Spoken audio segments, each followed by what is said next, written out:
Hello and welcome to the Americans. We have our Hey, co-host, everybody.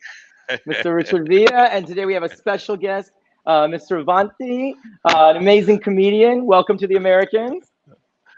So Thank you. tell us, Welcome. where are you located right now?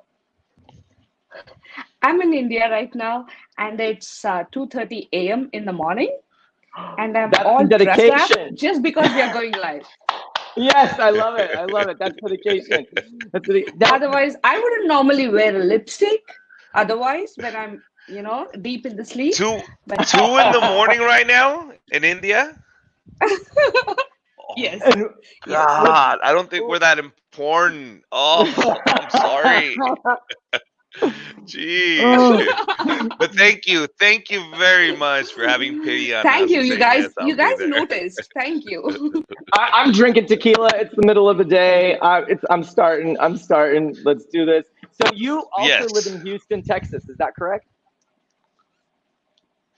No, Dallas, Texas. Dallas. Excuse me, Dallas. So when did you come to America? Tell us about Yeah, your yeah. coming to America story. We would love to hear. How did you get here? Who did you come with? And why Texas? Because they are so Sure. open and accepting of Wha- people of color. And I know. I can totally understand. That is the reason why I usually start my introduction saying, like, my name is Shravanti Basa, and I know how I sound like, but I just didn't directly come here from the airport. That's what I keep telling people. That's how I introduce myself, and then go on like, before I start off, good luck to you all with my accent. Yeah. So it was 10 years ago that I landed in America, and it's the usual story of an Indian girl. Like, I was married, and then I came to America, and then pursued my master's there in the University of Central Missouri. wait, they Like, have a comedy masters yeah, in Missouri? no, I did my master's in IT, like every other Indian person. Yes. Now let Yeah, me ask you this: yeah. did you go So for the masters because you didn't want to get married? Are your parents still that old school where, hey man, if you're done with school, we're ready to arrange some marriages, and you just kept going, no, I want to go for my masters absolutely. now. Yes. No, I didn't. No, Oh, yes, you're right. The okay. second one is absolutely right because I didn't have much choice. I get it, but did you keep going to school Yeah, just so you didn't have to get it's married? it's typically the engineering first, right? It's typically Uh, for every other Indian person.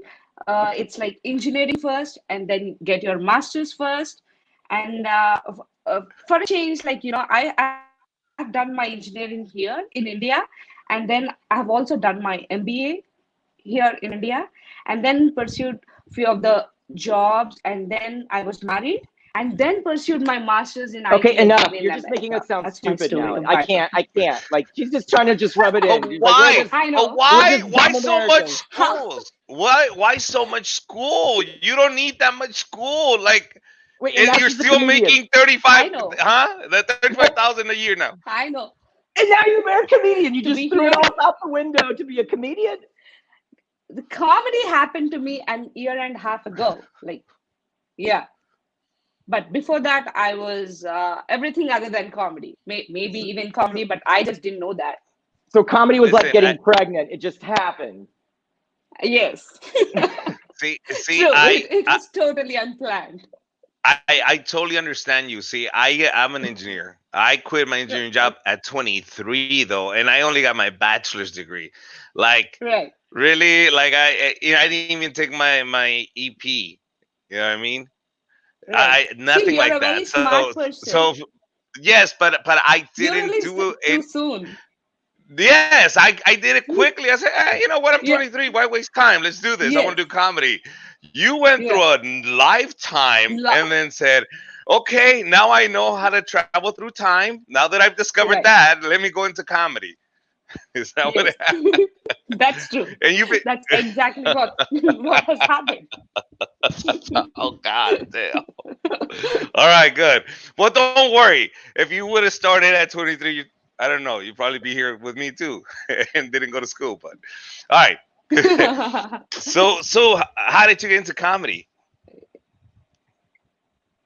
um I don't know, it just happened because like every other comedian, I see a person, I see an average comic performing, and think that, oh, if she can do it, or if he can do it, I can do it better, and don't do it anyways. That's so And Indian. If they can do it, But I I can do it can do better. it better. better, yeah. That's how I got into it. But eventually, after a few days into comedy, okay, she was definitely better, or he was definitely better. I know what I'm doing now, exactly. Okay. So, You know, So what do so you how talk is about? it? like when you're in actually search of the material, or the Uh-huh.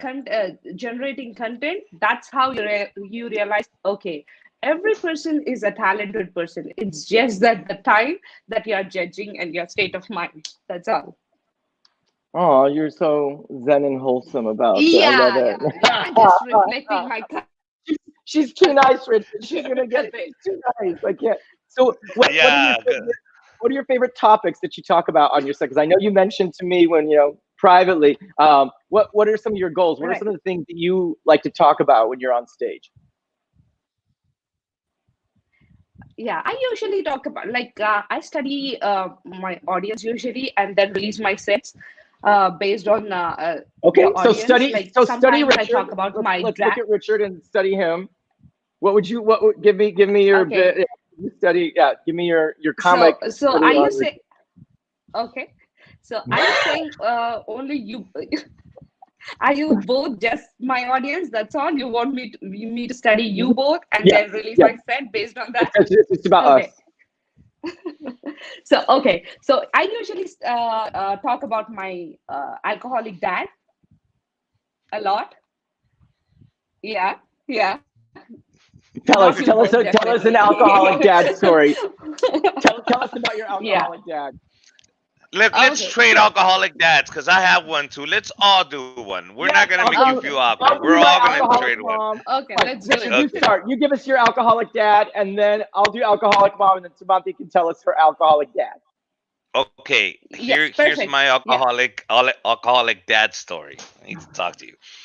Um, when I was about 4 years old, 5 years old, 5 years old, Mhm. um, I had a younger brother, two younger brothers, and a older brother.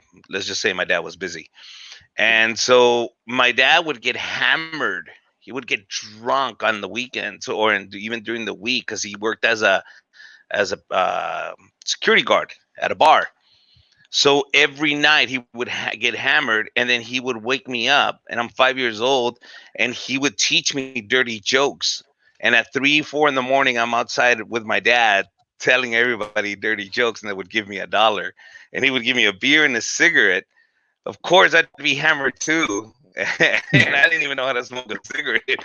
But my mom would wake me up in the morning and take me to kindergarten, and she would have to shower me again because I smelled like booze and smoke. Oh man. And I used to love it. People don't understand. I used to wait up for my dad. Like I would go outside and tell my dad, and then he would tell me, "Come on, come, come." But you understand that's the attention I wanted from him because I had three other brothers that I was special because I went outside and I told all these dirty jokes and I could remember them. And I think it's from there that I get my comedy. So I mean, thanks to Pop, shit. You waking me up at 3 in the morning and tell dirty jokes to a bunch of drunk dudes. All right. We just Did lost she Samantha, but fail? it's okay. She She's just left, right? you would She think just with said, all the "Fuck, I age. can't beat that one. I can't beat I'm that one." out. I'm Fuck out. it. Um, What oh about my your God. mom? I mean, that was So that was so my dad. We would. so my strongest memory is I'm at home and my mom for her 30th birthday had a Russian rock concert in our backyard. A And all the Russian rock. rock concert. And the neighbors called the police. The police show up. She opens the door. Orsifer, we're under 52 disabilities. We're totally legal. And slams the door in his face. And I'm like, Mom, what are you talking? 52 disabilities is the legal limit. I'm like, you mean decibels? Yes, that's the one. The Disabilities. decibels. Disabilities. Like a bunch of disabled people. Oh my god. And then she calls up the neighbor, and she was like, "You bitch! You called the police on me?" Was this back in the This was in was Colorado. Russia? This was in Denver, Colorado. Denver, Colorado. Oh, okay, yeah. The police. she She would know called the decibels. All the fucking neighbors and invited them over to the house. She's like, "Don't get angry, get drunk." And she got them all back at the house. Welcome back to Monday. Can you turn sideways? Oh. There you go. There you go. So right now, thank you for coming back. If you guys are watching us live, please submit a comment. Tell us about one of your funny drunk parents. If you are a child of an alcoholic, if you are an alcoholic, please write in. We would love to hear about it. You know, there is comfort in the group pain. So Sravanti, now it's your turn. Tell us about your drunk alcoholic father. Sure. So during my childhood, my dad worked so hard to be a full-time alcoholic. And now that he's grown out of it, he's shaving his eyebrows out of dementia. So when I took him to a therapist was like, "Does any of your family members suffer from mental illness?" And then we were all like, "No, we kind of seem to enjoy this." Oh my god! And I know your dad would it's shave. dark. It's dark, but yeah, that's my revenge. No offense. Wait, how old were you? So how old were you at that time when that happened? All through my childhood, my dad was an alcoholic, and now that I'm seeing life in a different perspective, I'm making all jokes out of it. Like, let me put it this way: like when he was raising us, he didn't pay much attention to us, to me and my sister raising us. So, but I know how to take what is mine. So I'm making jokes upon him now and taking what is mine. You know what I mean? No, I get it. I totally get it. My dad sold coke when I was a kid, so I talk about it now. Yeah. And my mom, I asked my mom, is it okay if I talk about the family business when we're 10 years old? She's like, yeah, shit, I'll talk about it. And I was like, gangster. Okay, yeah, you're gangster. I was like, Mom, thank you. Right. And you know, if you lived it, if anybody ever gets insulted by your material, you tell them, well, I'm sorry, that's my life. You understand? When you have your life, I'm not butting into yours. This is just, I'm just telling you my life. This is my dad. I didn't say your dad. I didn't say anybody else's dad. And really, if people are getting mad because you tell your story, they can get mad at every person that wrote a novel or everybody that wrote a personal biography. It's not people doesn't get mad as much, but as in when I talk about dementia, they just take a backseat, like, and then, you know, she's going to talk about Alzheimer's and dementia now and not about alcoholism.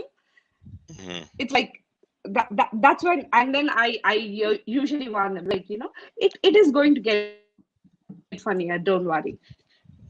No. I'm letting you know. So do you want don't ever be scared. That's what I was trying to tell you. Don't ever be scared. Yeah. Because it's your life. You know what? So fuck them. You tell them, fuck you. It's my life. Get your own life. But that's my words of advice. That's it. Just keep going and keep doing what you're doing. No, and how long you been doing comedy for, Richard? How long has it been now? 18 years now, man. 18 years. And 18 years. And I just found out how to do that, man. He's like, I just found out how to be funny. Like, did you find, has your comedic character and who you are on stage, has it evolved as the time, or are you pretty much the same kind of archetype that you've always been? Has it changed? If so, how did it change? Are you asking me? Yeah. Oh, yeah. No. I'll tell you exactly what happened with me. First years, I listened to everybody. I listened to everybody on how I should have been. All the Everybody had advice an of all the other opinion. comics. Everybody had opinion on how I should act on stage. Everybody had advice, and none of us knew what the fuck we were talking about. Okay, those are the first 6 years of my career. After my 6th year, I said, you know what? I'm going to try this. Then I took a little more charge on who I wanted to be on stage. Because the whole time, we're just entertainers, we're clowns with gestures, we're trying to get that laughter. Okay? But I wasn't saying anything. And for years, I was never saying anything. And then I got to the point where I felt, look, man, it's been 10 years, 12 years. Fuck it, man. I'm going to do whatever the fuck I want to do. And that's when I started doing Spanish comedy and I started doing English comedy at the same time.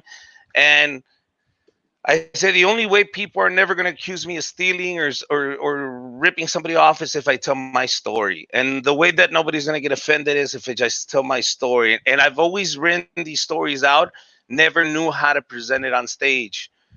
Now, because I'm fearless, I'll tell you the truth, in terms of that stage, like I want it so much that I can give a fucking rat's ass because I have nothing to lose. You understand? Like I don't care now. Like that's where you get to the point where you don't care. You're gonna say what you want to say, the way you want to say it, the best way you can, and that's all you can do. And people will find you. Don't look for people.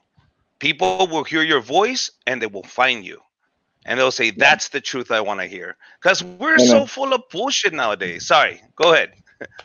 No, I coach a lot of comedians and I write for a lot of comedians, especially right now I'm focusing on the female comedy voice, if you haven't noticed from our guests. And what I teach and what I preach to my comedians and comedians is that when you are true to your unique comedic voice, no one can steal your material. If they do steal your material, then it wasn't that original and it wasn't that good to begin with. Because no one else can be you. And if you are true to yourself, then that is comedic gold. But you know what? Not a lot of people are, A, don't even know who they are, B, have the courage to be that person, let alone in front of thousands, millions of people. I wasn't out on stage. I was out as a gay man in my personal life, but it took me 3 years before I could come out on stage and say, I'm gay. That took me a lot. So our next guest is going to be coming up, hopefully. Let me just, Kane is coming in. So tell us, Cervantes, are you true to yourself when you are on stage? Like, are you true to who you are, or do you create talk about character? No, I am originally who I am. Like, I'm usually a person who talks a little less, and then even that shows on stage as well. Like I usually do my jokes very short and like just the 3-point jokes. Like I do them set up and then punchline. That's all. I build the story. Like if I'm talking about my dad, I take a few of the incidences and make them into jokes, and then build a 5-minute set that flows but every other joke is like a 3-point joke, you know what I mean? Like, yeah, every other incident has happened, but here and there I use the tools of exaggeration a little bit, but most of the times it is dark. So usually the comedy in my jokes comes from the surprise. Well, I love the fact that we've been talking about darkness and that we've been talking about originality, because here comes the queen of Freak Show in downtown LA, Miss Tuesday Thomas. Hey, girl. Hi, I've been watching you guys. It's so funny. It's like, honey, it might have taken you 3 years to tell that you were gay, but they knew. My mom gave me this. She's like, I want everybody to know who you really are. So she gave me this little They scarf. knew. Okay. You didn't have to say it. They knew. Dude, what's this other guy up here? He looks like he's sitting in a pile of poop. What is that? Did you? Richard? I was like, he just took a shit and just didn't get up. Why? A big You poop know, man is encapsulating you. if shit didn't smell so bad, you would sit on your own poop because it's warm and cushy. You're just like, fuck it. Hey, you know that's. I'm letting everybody know that Tuesday's back on the show with us. Tell us, I know you run this amazing cabaret called The Freak Show in downtown Los Angeles. Tell us about that. What is this? If people don't know, what is The Freak We're Show? in 15 cities, actually. We're not just LA. We're all over the place. We're part of the Improv chain. It's all comedy, but comedy comes in different forms. We're all dark and twisted, really sick shit that people sit there and go, oh my God, this is hilarious. I shouldn't be laughing at it though. It's burlesque, it's sideshow, it's characters, it's original music, it's stand-up comedy, you name it, we do it. And we're very successful and it's been a lot of fun. And then, you know, the virus came and wiped all our shit out and can't do anything. Do you do it? Where is the cabaret? And not in Hollywood? You said what days do you do it? We do 15 different cities, so it's a rotation type thing. Like it's like every 2 to 3 months we're in a different city. We do about 4 to 5 shows a month, different places. We're part of the Improv chain, so wherever there's an improv, we're traveling to. The Punchline comedy chain. You know, we do smaller bars and venues too, because the smaller towns they don't get entertainment. You know, there's Tell me what is the show like? If sorry, Igor, I want people to. So it's this. You do burlesque, you do stand up, is it a mixture like a variety show? If I show and I we start out with a sideshow act. You know, we've had guys that have like power drilled things up their nose and, you know, put hooks in their faces and tell jokes at the same time. And it starts out with that and it goes from there. It just goes sideways and it's like everything's hilarious, but it's dark and twisted hilarious. I mean, we have people that are like toxic, you know, the toxic monster there, you know. I name one out of my head, but you know what I'm talking about. And we have people do original characters. We've had people that come on and write songs about their dirty vaginas and their smelly buttholes, and people laugh. Poetry. It's poetry in motion, basically. Yeah. So we were talking about alcoholic parents. Have you had any drug or alcohol abuse in your life? My grandmother was the town drunk whore. I'm not lying to you. My grandmother had 14 children by 5 different men. She wasn't shy. 14 children, five fathers, only 3 she was married to. Okay, I had aunts and uncles my age and younger. My grandmother spent her life in bars. She was an abusive, nasty alcoholic. There was only, out of all her kids and grandkids, there were only 3 of them that she liked, and I happened to be one that she liked. I got lucky. Oh my gosh. But she liked you, she didn't hit you and stuff, but she, you know, you still had to go to the store and buy her cigarettes with a little note and a little bottle of booze, you know. It's okay for her to buy it for me. But yeah, she didn't. She was not a lot, and I call her the original Kardashian because she drank a lot and she slept with so many men of color. It was just. Why did she do it? Did she do it on purpose? The whole man of color thing? Was it a thing, or did she just preferred it? It's all different kinds. She started out with my grandfather. Like, I'm the oldest of the oldest, so my grandfather was Italian. She had 2 kids with him, and then went off. And actually, she was only, I think, 16 at the time, and he thought she was of age because she lied, and then she went off, and she just, you know, took my mother away. And I think the last time I saw, there were times where I would be in cars with people, and they're like, "Oh, you see that lady? She's a nasty drunk. She'll sleep with anybody." And I'm like, "Yeah, that's my girl." No, you're so funny. You're so funny. I'm like, no, really, seriously, that's my grandmother. Oh my gosh. I remember my Okay, mom. never mind. My Oh. question: how does your Yeah. family feel about what you do? But it's out of the fucking But they would feel They're bad. proud of They'd be you. like, oh my God, I'm so sorry. I'm like, no, it's okay. That's the truth. She will sleep with anybody and she drinks constantly. We all know Oh my that. god. Oh my god. Wow. Shout out. We got Evan Steers watching from Hong Kong. Give him a good shout out. Evan. He's an amazing guy. He has Hello, an Evan. amazing club in Hong Kong and has a great radio show out in HK. Has anyone ever been to Hong Kong or to China? Japan. That's it. Have you gone? Oh, it's amazing, but the food is crazy. It's crazy. You walk into like the nicest, Asian restaurant. It's just a glorified pet store. Okay, do we need to be talking about that right now? Yeah, it's not a good selling point, bro. It's You're not a good sorry, selling Evan. point. If you want us, Dude. if you want us That's to go, it's not That's a good not a selling good point. commercial for his nightclub. Oh, that's true. That's true. Any kind of live animal you want. Yeah. You're definitely gonna get something there. You're gonna get something. Oh, we love you. We love you. We love you, Evan. So Tuesday, tell us about your family. Other than your grandma, do you have any siblings? What's your family unit look like? Oh my God, my family is so fucked up. Because then my grandfather went and married a German woman, and she had 12 kids.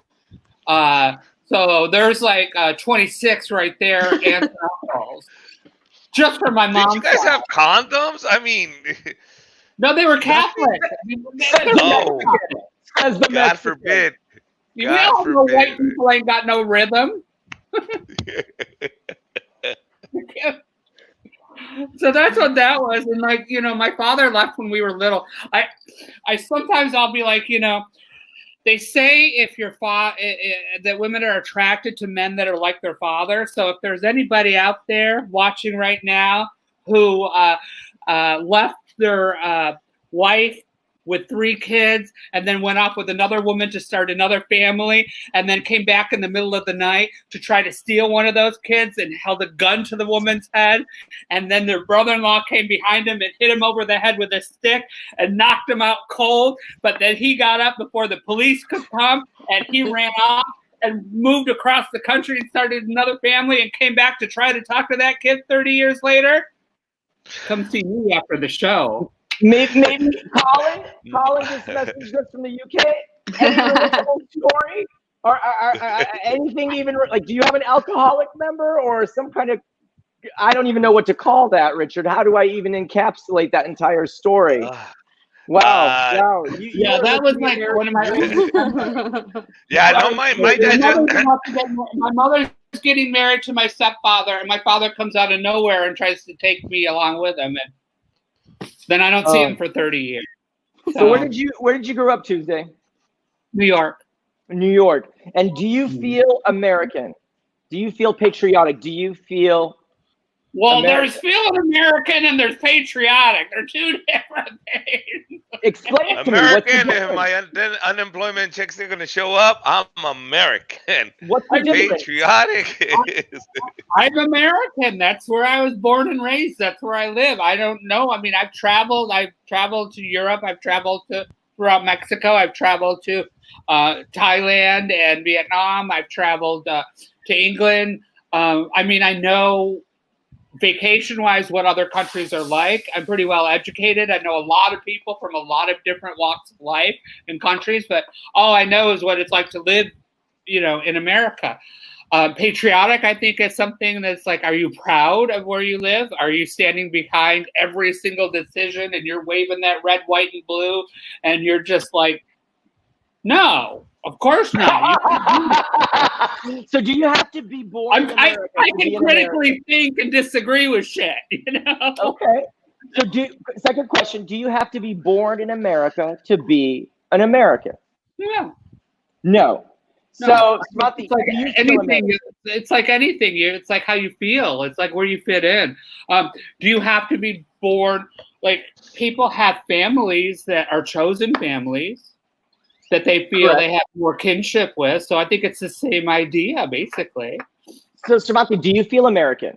because I know you moved to America and you moved, and then you're in Dallas. I know right now you're in India, but do you identify as Indian, American, both? How do you see yourself? Can you hear us?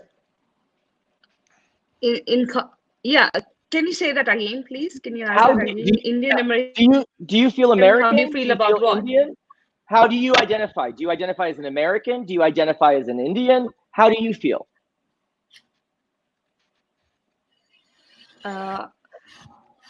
Like most times it's okay. I write my jokes based on, at the end of the day, like, you know, we have the feeling for whatever it is. At the end of the day, we most of the time feel like people are always right. So I neither feel as American or Indian, but I reflect mostly on how most all people in the world are all across the world. You know, like I represent myself from there. Okay. Yes, but okay. okay. But So this is like yeah, I've been born and raised in India, so like I look like Indian and I talk like Indian, I sound like Indian. But I also know people from America because I have been staying there for quite a while there now. So I connect to both of them equally.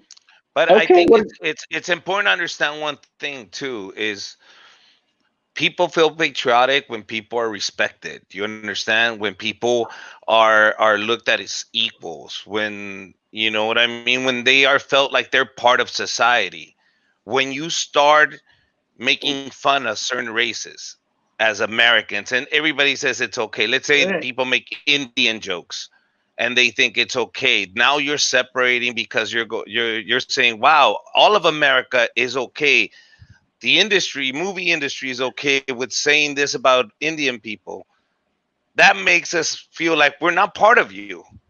Because if we're part of you, you would defend us and say, don't say that about Indian people. So when you stop defending and when you start speaking, you don't speak up for certain things, you start losing that patriotism. If this country said, hey, Latinos are welcome, we love you, let's work together, let's build something, we won't disrespect each other, we will give each other's own space, we will give each other's own side, we will listen to everybody because we have to coexist together.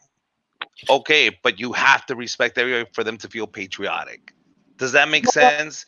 I think so, but I also think that, you know, my experience, especially living in LA, where there's a huge Hispanic population here, I think there's a lot of Latinx, Latino, Hispanic, whatever the term du jour is, that you guys are like Corona. Are you COVID? Are you Corona? Are you Latin? Are you what are you? I don't know. What are you? I just don't want to. They live in my. Tell us lighter-skinned people, what do we call you? What I think they're patriotic because I think they really love what America stands for, even though we have, you know, some, General Zayas from Planet of the Apes is in the fucking Oval Office telling everybody get in cages and trying to separate you. So I think you have a point, but I do think there's a little bit more to it. I think that there are people who identify more with, like I've known people who've been brought up in America and then gone to live in the UK, and after a short time they're like, wow, I really feel more akin to these people than I did ever my whole life in America. So they feel more British. And same people with white people who've gone down to Mexico. Yeah. I love it down here better. So okay, you see that? That's my background. So there's two flags. And this is the thing. Wait, I see three flags. My mom would tell me there's a bunch of the flags back there. But I see two flags. The thing is, Mom explained it this way. Mexico is your mother. But Mexico said, I can't feed you anymore. There's not a future here. You have to leave me. And you found your stepmother, which is America. You don't disrespect America. You're thankful because she gave you what your real mother couldn't. You don't forget who your real mother is, but you treat your stepmother who raised you, who gave you the opportunities, who opened the doors that would never have been opened before. Now you got to respect it. But if I respect this country, if I always wave your flag, then respect me as a citizen. That's all I'm asking, because I'm willing to work, because I'm American, but I have Mexican roots. That's my real mom, but you know what I mean? America's my new stepmom. I don't know if you all got that app wherever you're living at called Nextdoor. Is that just an American thing, that Nextdoor app? Have you ever heard of that? Wait, which Nextdoor app? Nextdoor, no, it's called. It's pretty much out here. Then what it is like, oh my God, it's like a fucking soap opera. It's turned into, but it's basically an app where whatever neighborhood you live in, it's split into neighborhoods, and you get a postcard in the mail once you sign up for it. And then it has a code, so you can go into your local neighborhood. So outsiders can't get into this app. It's supposed to be for everybody to like, well, we're having a yard sale, or, oh, watch out, there's somebody sneaking around the back alley. Be on the lookout, or everybody's supposed to be looking out for each other. But it's turned into this big soap opera thing where everybody's fucking fighting with each other. And it's just, it's like you said, all the neighborhood people come in here, and I see it all the time where it's the Hispanic and the lower middle class black people is my neighborhood, because I'm where the riots were in the 90s in LA. That's where I live now. Yeah. Me so, too. So on the Nextdoor app, I get people that are just moving into the neighborhood, the woke white people going, oh, what are those noises? They're big boobs, or they gunshots and fireworks. Oh, my dog can't sleep. Oh, my God, who do I call? What police thing? It's like, these people were here before you. The Hispanic people love their fireworks. They love to have the mariachi bands, they love to have the part. Let them play, but that's what happens with the disrespect. Is other people come in and they want to live in the other person's neighborhood, but they don't want to respect value. NIMBYs. They're called NIMBYs. Not okay, my NIMBYs. They're called NIMBYs. And I deal with this all the time. Because it stuttered and you started. They're called NIMBYs. NIMBYs. Because it stuttered. And I was like, backyard. I hope you're not saying what I think you're saying. Don't say that. No, because I'm a frontier gay. I am a frontier gay. Okay, I move into neighborhoods where you brown people live, make it look beautiful, and then it feels safe for white people to live. Because they're like, oh, if that little faggot didn't get gay bashed, oh, it's going to be safe for me and my little bugaboo stroller. You're the measuring stick? Yeah. I'm like, you want to know where to invest in real estate? You need to move next to a faggot, because the property value's going up. I was the and first. The thing with me too, like I come to this neighborhood when it was really still rough, and people are like, what are you doing there? I'm like, that's fine. It's frontier.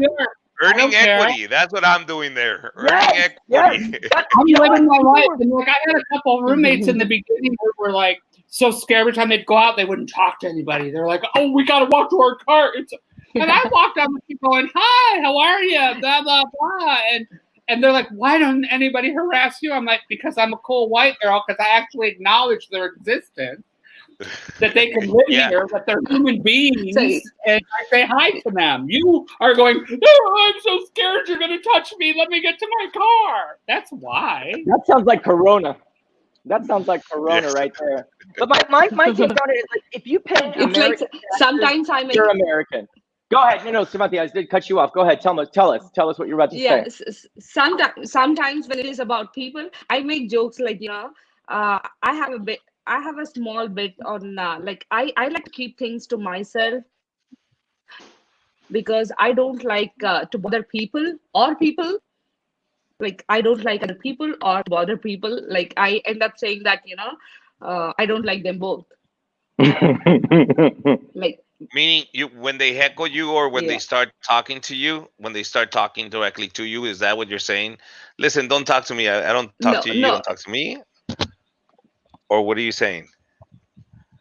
No, it's not like that. I like to keep things to myself. I don't share my sorrows or whatever you call like the things, the little disturbances that we encounter every now and then, because I don't like to bother people by telling my my grief to them, or even people for that matter. Yeah, I don't like people. I get the neighborhood people, the guys on the corner that drink way too much. They all know me. They're all like, "Hey!" I remember a new guy was hanging out on the corner about a year ago, and I could hear him say something to the other guys like, "Yeah, maybe that white girl's got money." And one of the guys said, "You leave her alone. She been here longer than you. She's cool as fuck. Don't touch her. Don't fuck with her. Just let her live her life. She don't call the cops on her. She lets us be." So I was like, I made it. I've made it. I got these guys who are like third generation Crips now in their 60s sticking up for me on the corner. I made it. I love it. I love it. You got ghetto juice, girl. You got muscle in the hood. You got muscle in the hood. I got one crazy old lady. She keeps saying to me, she's like, "Oh, you're so funny. She thinks I'm Zsa Zsa Gabor. She's like, Zsa Zsa, you so funny. I can't believe Green Acres got taken off the air. I'm going to call CBS and make them put that show back up. Zsa Zsa, you the funniest, coolest person I ever met." And I'm like, well, at least I got a manager, I guess. She tells people, I have drinks with Jasha. I know her personally. I didn't have the heart to tell her it was Ava, first of all, that was in Green Acres. It's not Jasha. And that plus they're both dead. I wasn't going to burst her bubble. Don't tell her. Just surprise her again. That's all you can do. Surprise her again. So, Mitch was happy. I was every Thanksgiving and Christmas I go to the Laugh Factory and I help feed the homeless. Like Jamie opens it up, and I get people a lot who want to take my picture and to do selfies with me because they think I'm Jennifer Coolidge. I don't know.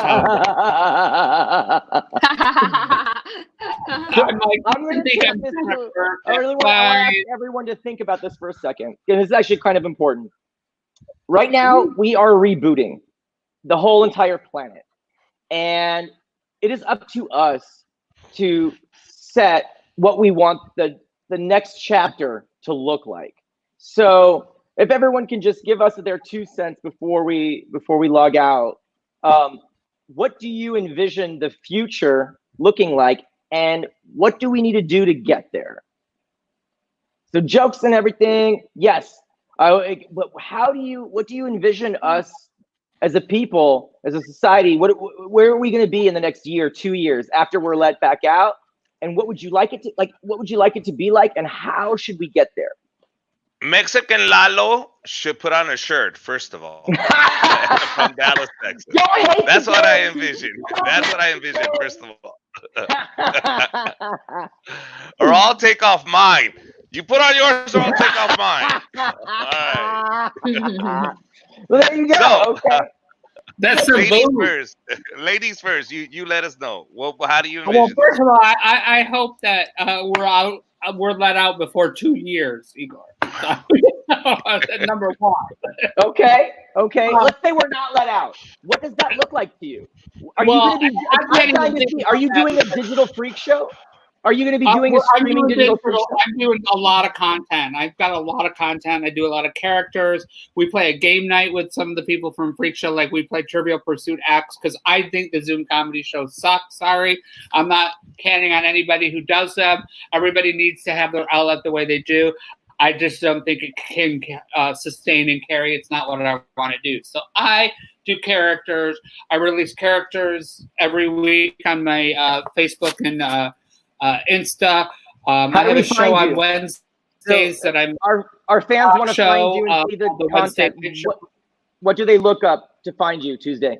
How do we find you? Well, I was just about to get there. What's the handle? What's the link? What do we search for? You can go to Tuesday Thomas, comedian on Facebook, and at Mama Warned Me on Instagram. Yeah. Perfect. So I do that, but as far as like what I want to see, I think I think right at this point, I know what I don't want to see. I don't want to see any more fucking influencers. Okay, number one, I want that gone. I want the influencer thing out, canceled. Okay, I don't think we need somebody who just learned how to type a keyboard tell me what the best thing in life is. I think everybody needs to get out on their own and discover new things. I think you need to work locally.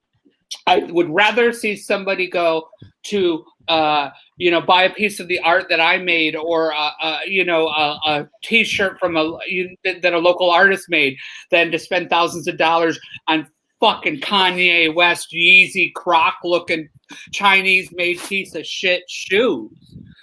Because he goes to preach against y'all, and all he wants is to be tax free, and he's got more money than God. He don't care about you. Why are you giving him more money? That's the kind of stuff I hope goes away, and I hope you should be a preacher. You should be a preacher, man. Start a church. God damn it! I love it. Look at you. I love it. Go more local. We need to focus more local. Be nicer to one another too. Like when you're walking down the street, like I'm old school, I'm older. I grew up in New York. When we used to go to a bar in New York, we turned to the person going, "Hey, how are you? What's your name? What are you doing? What's bringing you out? Are you celebrating something?" Now you go to a bar and everybody's,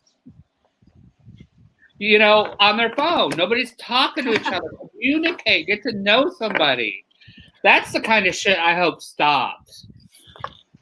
So I don't know what it should be like or what I really want it to be like. I just know what I don't want to carry on. Like there's some things that are going to end. That's valid. That's very valid. To be more connected and to think more locally and support people locally. And I think that's very important. Richard, what do you think as far as what would you like the future to look like, and how do we get there?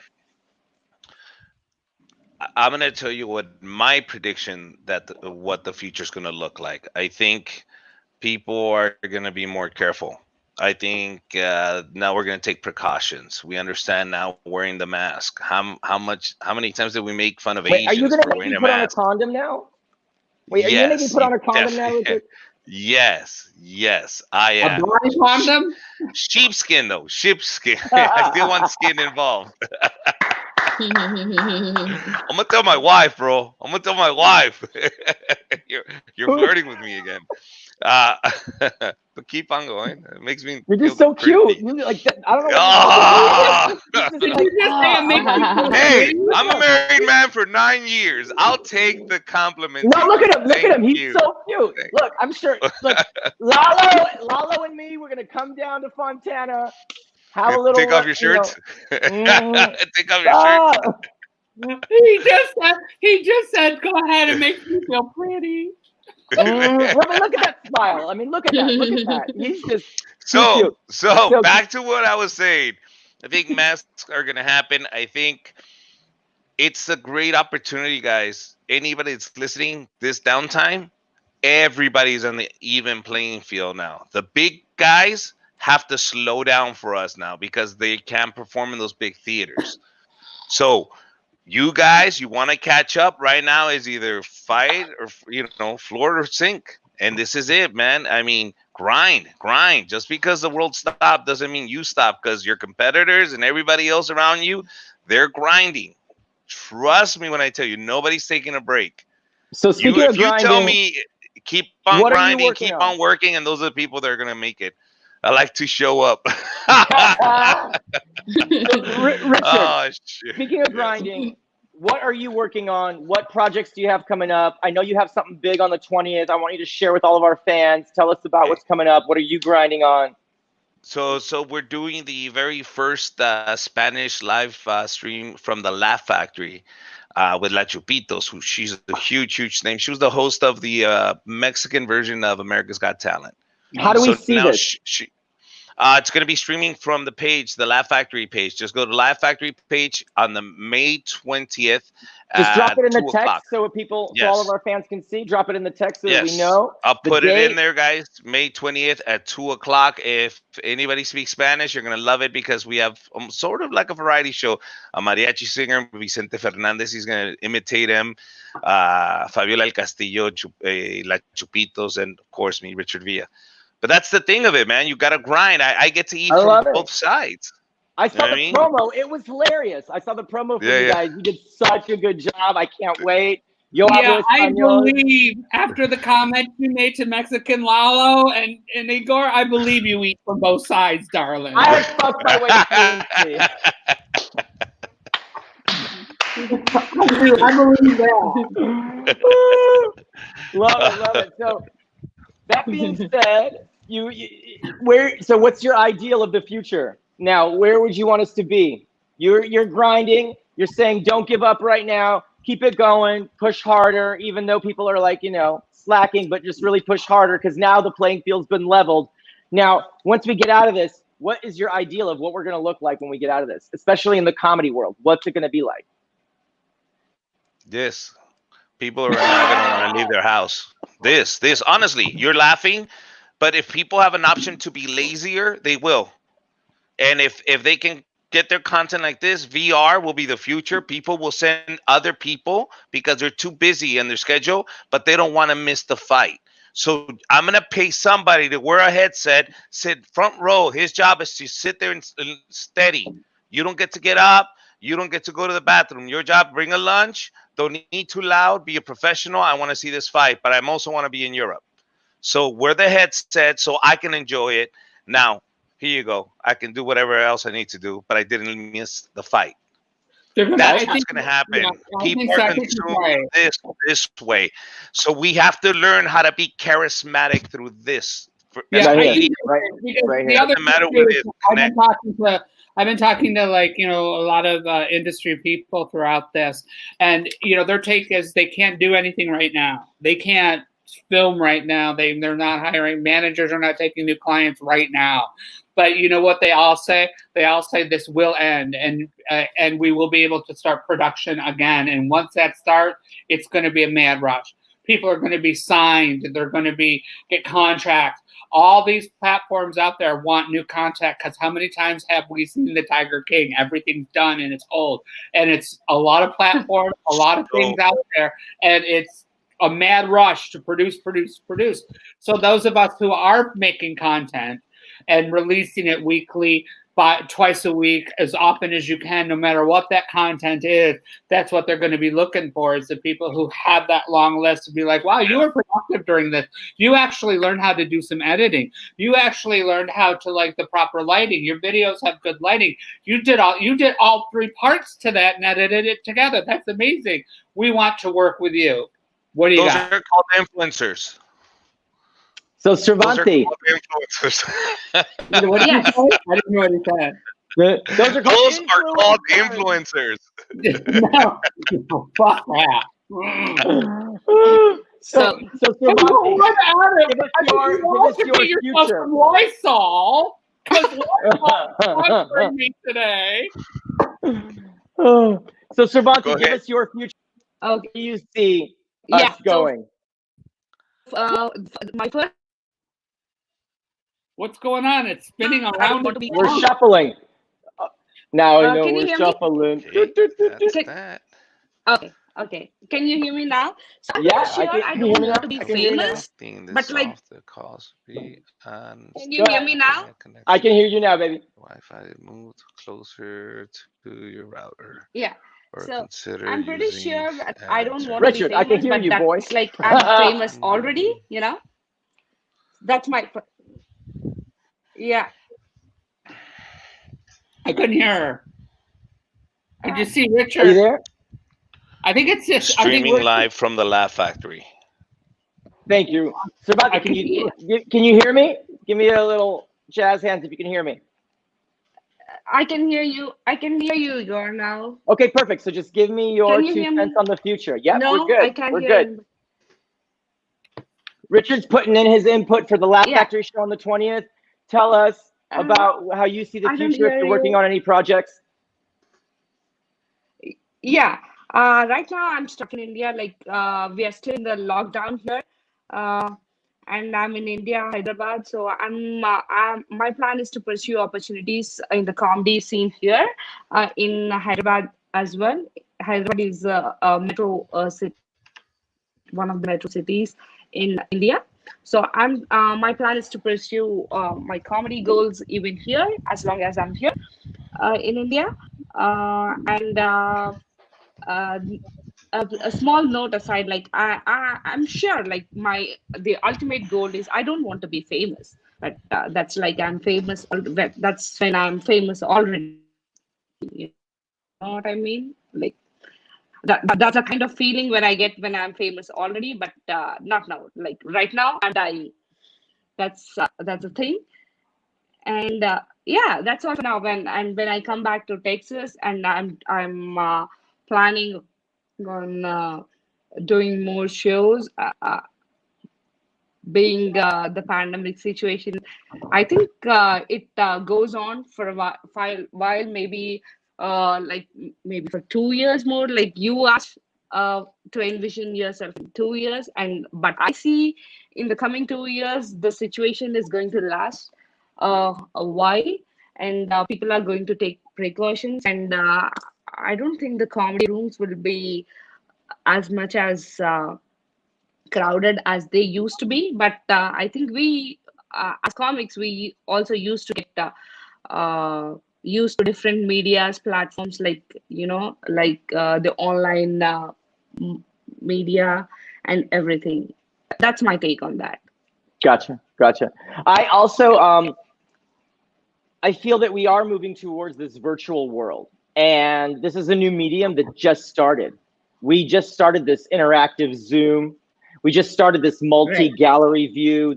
We're just now, it's a new stage, and we're all learning, and there are some growing pains definitely involved.